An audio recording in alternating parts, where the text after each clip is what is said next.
रतिया कैसे झरिया चढ़ गए चोर छोटी ना नदी।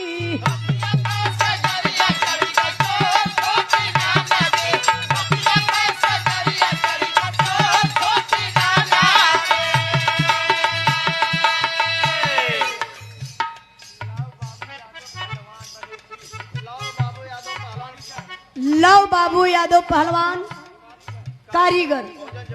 अच्छा जौन भैया भोजन बनौला हम बहुत बहुत धन्यवाद प्रणाम भैया के पुरस्कार देके सम्मान केलन। सब भाई लोन के नमस्ते प्रणाम। दुल्हन का हाथ बका रतिया कैसे झरिया चढ़ गए चोर छोटी ना नदी।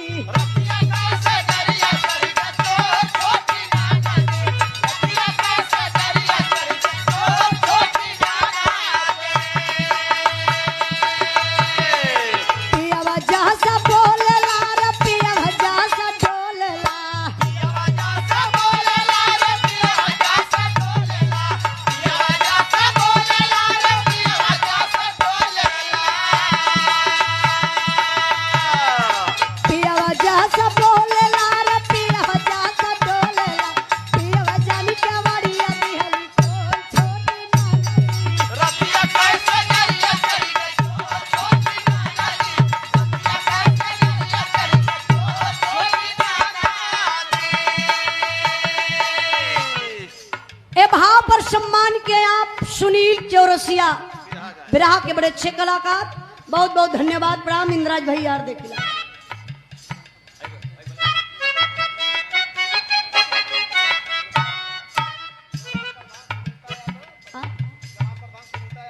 ग्राम प्रधान सुनीता यादव, पत्नी अखिलेश यादव, विधानसभा अध्यक्ष समाजवादी पार्टी से फूलपुर के धरती से 100 रुपए का पुरस्कार, बहुत बहुत धन्यवाद प्रणाम। हाँ रूबी यादव, अच्छा रूबी रुचि रुदापुर, बहुत बहुत धन्यवाद। आई कहना है हिमांशु यादव, अशोक पाल, विकास आहूजा, सुनील कुमार यादव, अभिषेक शर्मा, सभी दोस्तों के साथ ये पुरस्कार देके आप सम्मान करें। 200 रुपए का पुरस्कार, 251 रुपए का पुरस्कार भैया के बहुत बहुत प्रणाम।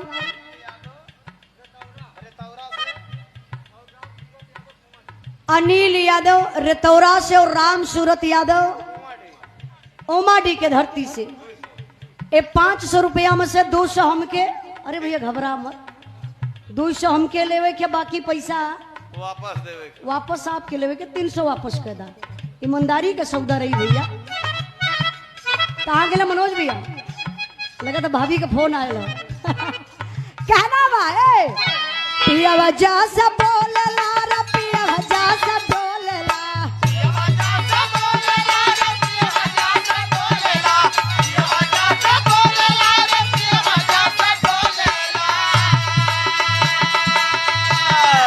पिया वजह से बोलला रे पिया वजह से डोलेला पिया वजह नी क्या वारिया दी हली छोटी ना नदी रतिया कैसे दरिया चढ़ी गई छोटी ना नदी रतिया कैसे दरिया चढ़ी गई छोटी ना नदी। भोजन हो गल मनोज भैया, भोजन हो गल? अच्छा अच्छा देखी दुल्हन कहाँ बा, अलग अलग दुल्हन का मजबूरी बा। कोनो दुल्हन अपने दुल्हा के खोजत बा, कहत बा का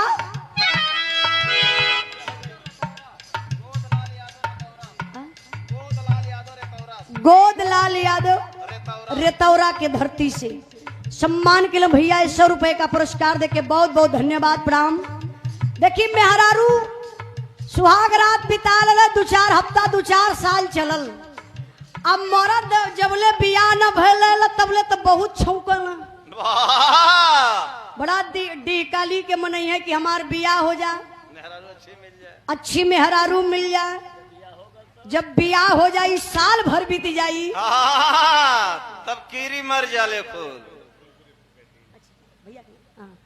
हमारे बड़े भैया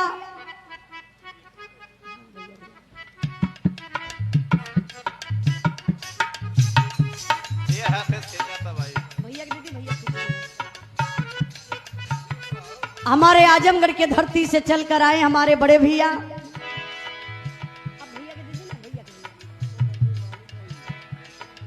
अरे भैया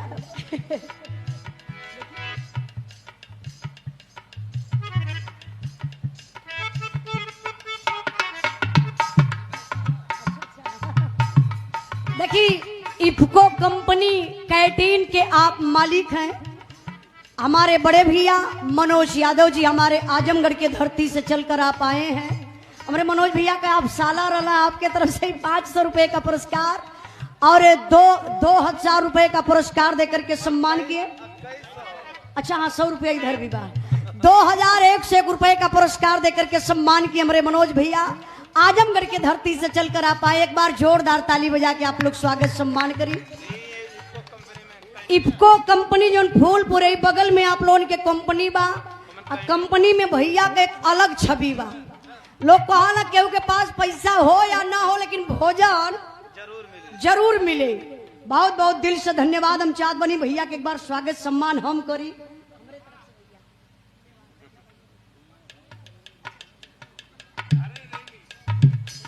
अरे नहीं हमारे बड़े भैया है।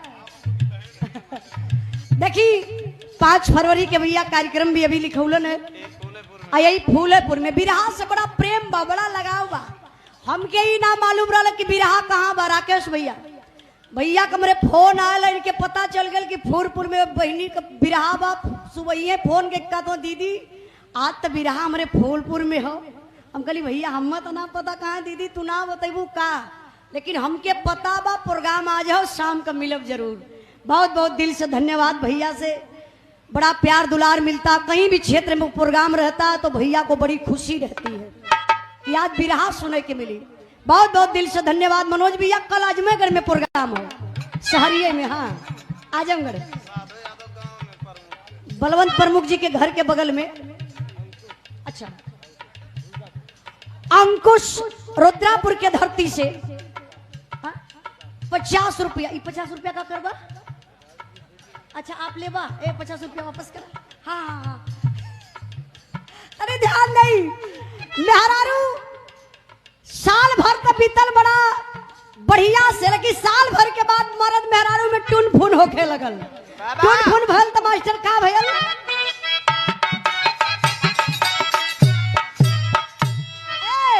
रतिया हो गईली झगड़वा मोरा भतारे से।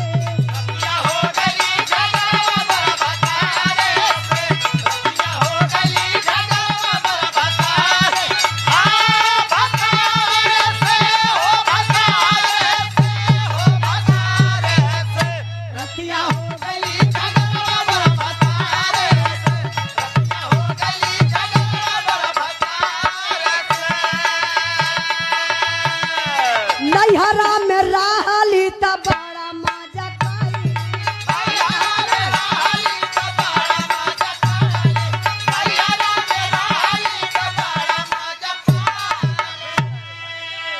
सीटी मारे लोगवा पीछू मारे से रतिया हो गई झगड़वा मोर भतारे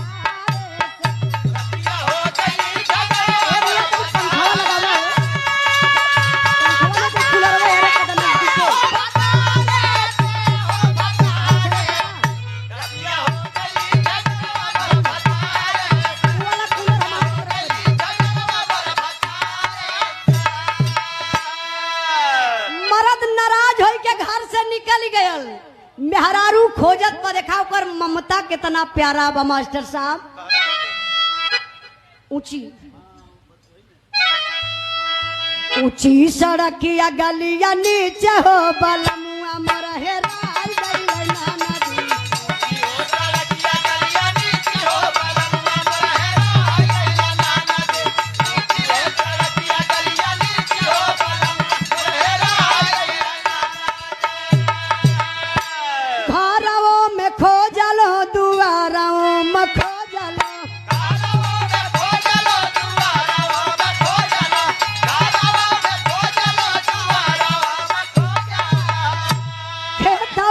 खोजली खारी हानाओ में खोजली